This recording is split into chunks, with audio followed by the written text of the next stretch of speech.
to see these just majestic sunrises, and that's why I don't want to move to the other side of this island here, because I don't want to see the sunset. I like the sunrises instead, and they are amazing. And you see them in the colors and those purple and orange hues in the sky.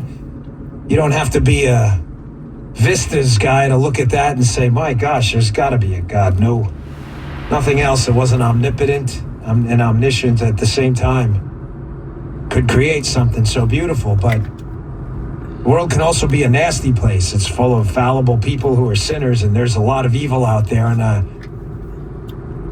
I think this is time that we have a really, harsh conversation, because we're going to have to do some really nasty things soon. They're not going to be pretty. They're not going to be cute. There's not going to be fancy poetry written about them later on, but they're going to be necessary. It's because the Biden administration chose the weak path rather than the right path. I'll say again what I said yesterday, although I agree wholeheartedly with the decision by both the Trump and the Biden administrations that the mission in Afghanistan had to come to a close. I fully agree.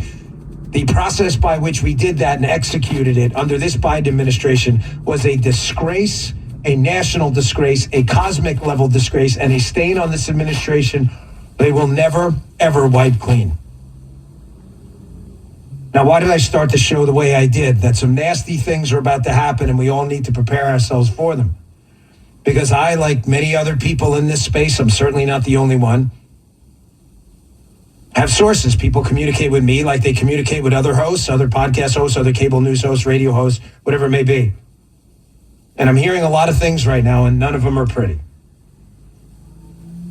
One of them I'm hearing is that the Taliban may have gotten hold of the biometric database over there in Afghanistan that we were using. A lot of NGOs, non-governmental organizations that had Americans and others in there, our allies as well, and U.S. Government contractors who may have had Afghan civilians working with us, that the Taliban may have a hold of the biometric database. In other words, they may be able to identify who was working with America, the Afghan civilians working with America. They may be able to go to door and identify who Americans are, who friendlies working with Americans are, via fingerprint, retinal scan, facial recognition, whatever it may be, if they have these scanners, and they may be able to kill them. And what I'm hearing is they're going door to door right now. And there's a list. And believe me, that list isn't who to invite or not invite to the party.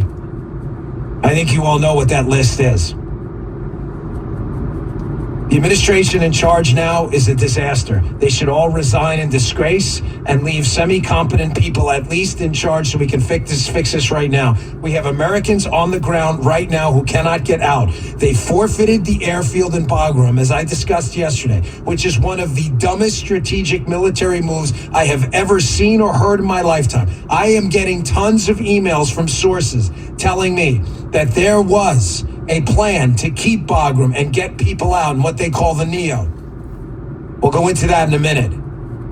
They had a plan. There's always a plan to get people out. The military is not stupid. There's always a plan to evacuate personnel. The State Department always has a plan to get their State Department personnel out. That State Department plan and military plan involved the airfield and Bagram Air Base, which this klutz in the White House, this total numbnuts, decided was a good idea to surrender, completely abdicating his responsibility as Commander-in-Chief. Now, I'll get to the sources on that in a minute, but my sources on what's happening right now in the streets. The Taliban have closed off the access roads, the veins and arteries to the airport. So whether we control the airport, the military force from the United States that's been flown in to try and secure the airport grounds, candidly is irrelevant. We're flying planes out of there that aren't even full because we can't get our upwards of 10,000 people to the airport to get them out. We're telling them to shelter in place as if sheltering behind a wooden apartment door with a Taliban member with a biometric sensor at the front door is going to solve anything. That's not going to solve anything. We left our people behind. I shouldn't say we. We did none of this. These idiots in the White House did. We left our people behind. They have possession of this database, according to this source, and they are going door to door right now. Matter of fact, In case you think any of this is being hyperbolic, Jim, cue up cut 3. This is Jennifer Griffin from Fox News is hearing the exact same thing. Check this out. I've just received a very credible firsthand report from those on the ground in Kabul saying that the Taliban are going door to door looking for those who had worked with, had fought alongside the Americans, and they are looking already for retribution. There are terrified people cowering their houses, trying to destroy any evidence that they had worked with the Americans.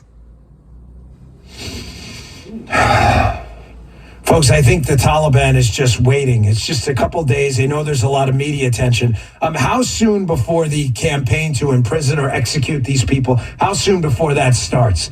Are we really trusting the Taliban to create some kind of inclusive government? Jim, cue up cut 1 for me. Apparently, Obama's State Department spokesperson, Ned Price, this is a tragedy here. This is 28 seconds of tragedy you're going to listen to right here. This is the State Department spokesperson who should resign too.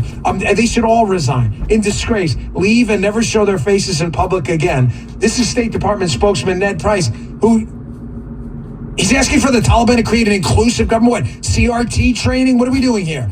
We're doing EEO training for the Taliban government. You know, the ones that mutilate and execute people, enslave girls for sex slavery, have them married off to Taliban soldiers. You're looking for an inclusive government. Folks, this is not a joke. This is not funny. This is the actual spokesman for the State Department. I can't believe he said this in public. Say, the UN, we're all calling for an inclusive government in Afghanistan. Check this out. The UN Security Council issued a joint press statement earlier today calling for a new government that is united, inclusive, and representative, including with the full and meaningful participation of women. The Council spoke with one voice to underscore that Afghanistan must abide by its international obligations, including to international humanitarian law, and ensure the safety and security of all Afghans and international citizens. Boy. Folks, we are dealing, as I said, opening up the show today, with an evil, evil group of human beings. You know, our strongest asset in the United States is a prosperous, growing middle class. But as my AP history teacher once told me in high school, the reason there'll never be political violence in the United States is because there's a middle class. People have a lot to lose. But the downside of people having a lot to lose and growing up prosperous, there is a downside, a number of upsides, and the upsides obviously far outweigh the downsides. But the downside of it is we never see that harsh side of life. A lot of us who weren't in the military and haven't been in the suck, as a lot of our military folks call it, and haven't traveled around and seen the world over there, a lot of us don't understand how bad these things can get. There are places around the world where the currency is violence. The strongest man wins. It's almost sociopathic in its hierarchy. These people like the Taliban who've grown up around nothing but violence and chaos. Their entire lives, they've known nothing else. Violence is their currency. They can't be negotiated with. They can't be talked off or onto a ledge. They will do what they want and they will take what they want when they take it. They don't respond to empathy or pleas to empathy. Someone once told me if you're trying to talk to your kids, the best way to do it is say, hey, imagine yourself in a movie, watching yourself. Would you be proud of that person? It was great advice, but it's only great advice for a person who has a social intelligence enough to understand another person's pain. These people we're dealing with are savages, medieval-like savages. They want to wrap women in you can only see their eyeballs. They take them as sex slaves. They will kill you in a heartbeat. Our military, brave men and women who've stared these people in the face and killed them and chased them out of portions of that country know exactly what I'm talking about. I've spoken to them, and the emails they sent to me last night were voluminous. But violence is their currency over there, and some nasty stuff has got to happen, and got to happen soon. There is no way we are going to get our people out if we don't expand our footprint outside of Karzai Airport and clean those arteries and veins out so we can get our people out. There's not going to be any other way. And my fear here, and the fear of many, is that the Taliban could change their mind in a minute because Biden put them in a position where they're in charge right now, not us, where they could change their mind and start taking hostages. And then the situation that is now on a 1 to 10 of awful, a 9.9, turns into a 10 in the snap of a finger. These are nasty people. They only understand violence. It reminds me of the time I spent in I'm not going to say which, but a foreign country with a known history of terrorism, a hot zone in every respect. And the White House staff guy I was with was trying to negotiate with this general.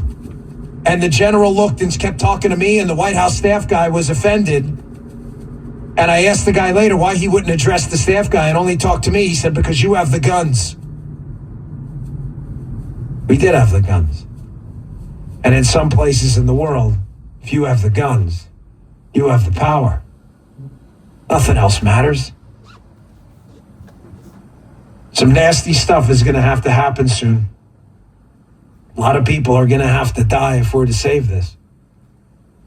And I think it's about time that we leveled some of these places that we created, however painful that is.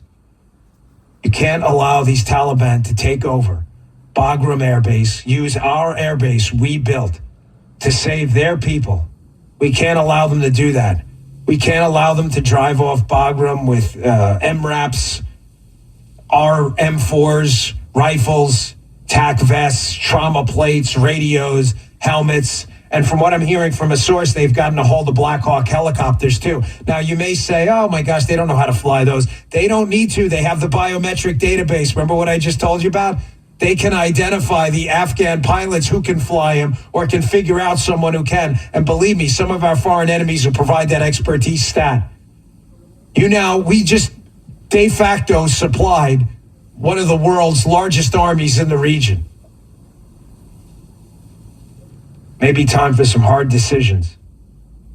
Maybe time to level those places, get our people out, and get out of there. And I don't know what order that has to happen, but the priority first has to be to get our people out of there, and it may be ugly doing it. But waiting for the permission of the Taliban to do it is not the answer.